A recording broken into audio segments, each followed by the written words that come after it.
Mykola Tys EPA-EFE. Shutterstock Ukrainian soldiers are seen Friday in exercise Rapid Trident 2019 near the western city of Lviv. Rapid Trident is aimed at building interoperability among the forces of Ukraine, the United States, NATO and other nations friendly to Kiev. Kiev, Ukraine. Ukrainian leaders are trapped in the middle of a very Washington firefight, facing mounting pressure from President Trump and his allies to investigate the son of political rival Joe Biden, and are searching for a way to escape. They could give in to Trump's demand to open an inquiry into the Ukrainian business dealings of Hunter Biden and risk the anger of Democrats and others for engaging in what those interests would see as interference in the 2020 elections. Or the Ukrainians could defy Trump and face the wrath of a president who had frozen $250 million of crucial military assistance for mysterious reasons before releasing it earlier this month. Either way, they risk cracking the bipartisan consensus that has firmly supported Ukraine against Russia since 2014, when the Kremlin annexed Ukraine's Crimea region and stoked war in Ukraine's east. If Ukraine becomes associated with one U.S. political party or the other, it could jeopardize ties with its most important security backer. It's a diplomatic disaster for our relations with the United States, said Alyona Getmanchuk, the director of the New Europe Center, a Kiev-based foreign policy think tank. I don't know what could be the way out of this story. The predicament could come to a head Wednesday, when Trump is to sit down, for the first time, with Ukrainian President Volodymyr Zelensky on the sidelines of the United Nations General Assembly in New York. Zelensky has sought the meeting for months, seeing it as a way to demonstrate U.S. support for a country that is still fighting a war in its east and enduring Russia's annexation of Crimea. Trump has been reluctant, and he pressed Zelensky about Biden in a July phone conversation that is the subject of an extraordinary intelligence community whistleblower complaint. In an interview with the Ukrainian television station Ramadsky that aired on Saturday, Foreign Minister Vadym Prystaiko denied that Trump had pressured Zelensky during the phone call. I know what the conversation was about, and I think there was no pressure, he said. There was talk. Conversations are different. Leaders have the right to discuss any problems that exist.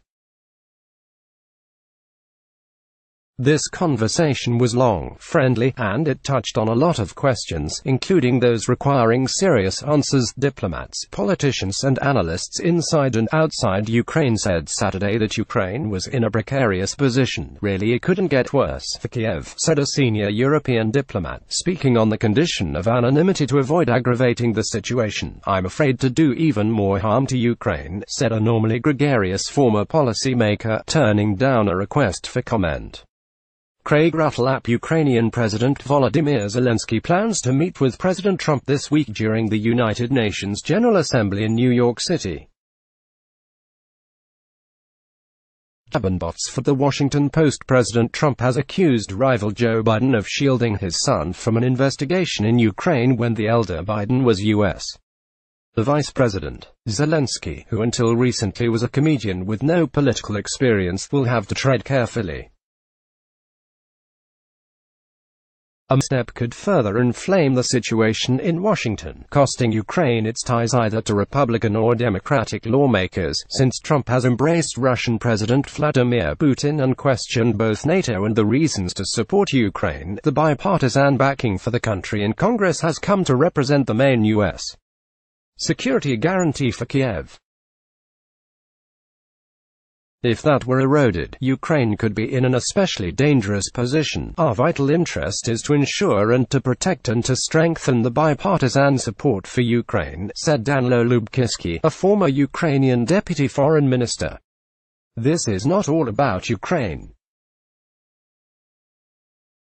don't impose some domestic problems on Ukraine, while Ukraine fights against Russia's aggression and struggles for its independence and freedom. Trump's freeze on Ukraine aid draws new scrutiny amid push for Biden investigation. Zelensky is also talking about meeting with Putin as well as with the leaders of France and Germany in the coming weeks to try to hammer out a settlement to the conflict that is in its fifth year.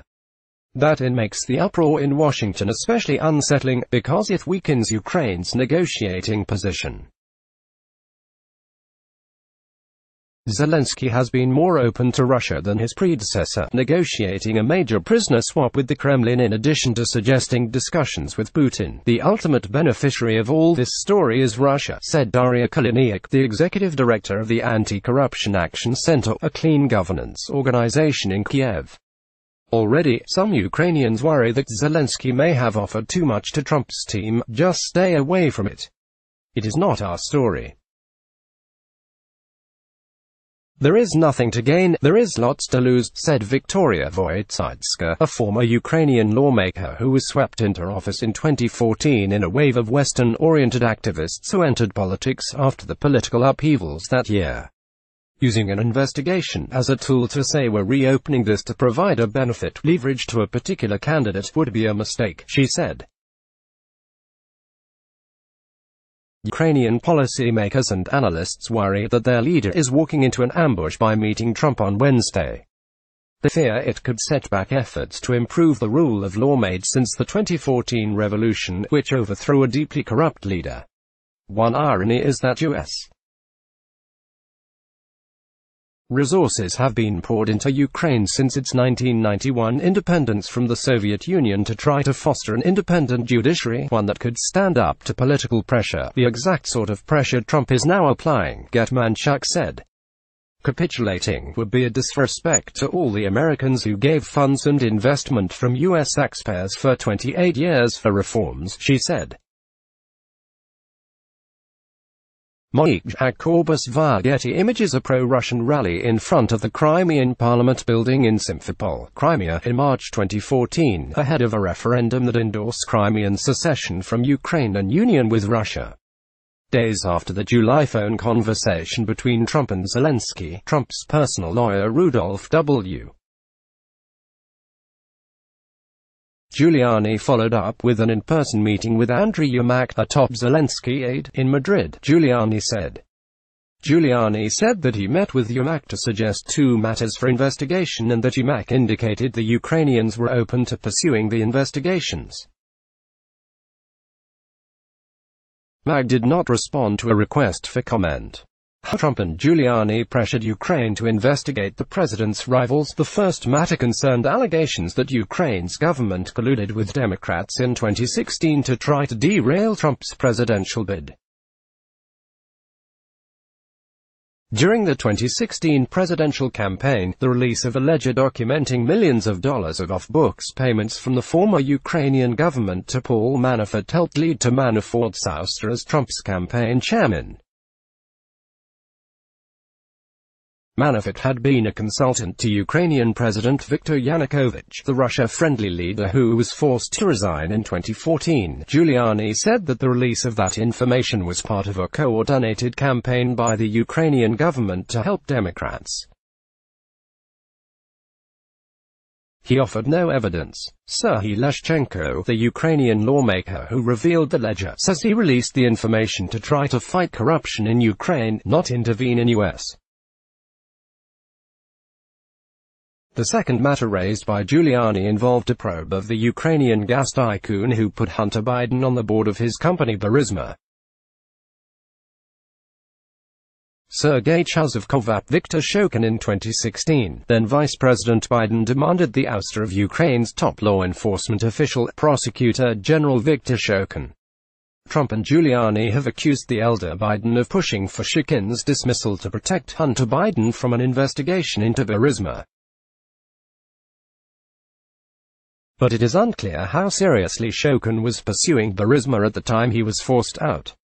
Diplomats said at the time that Shokin's ouster was tied to Western worries about corruption in Ukraine's justice system. Washington's concerns were widely shared by Ukraine's European partners, and they embraced Shokin's departure. The fake news media and the partner, the Democrat Party, want to stay as far away as possible from the Joe Biden demand that the Ukrainian government fire a prosecutor who was investigating his son, Trump wrote Saturday on Twitter.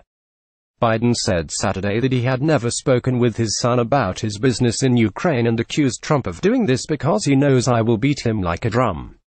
Read more. Trump pressed Ukrainian leader to probe Biden's son, say people familiar with the matter. Trump defends call with Ukrainian president, calling it perfectly fine on routine. As vice president, Biden said Ukraine should increase gas production. Then his son got a job with a Ukrainian gas company. Today's coverage from Post correspondents around the world like Washington Post World on Facebook, and stay updated on foreign news. Let's block ads. Why?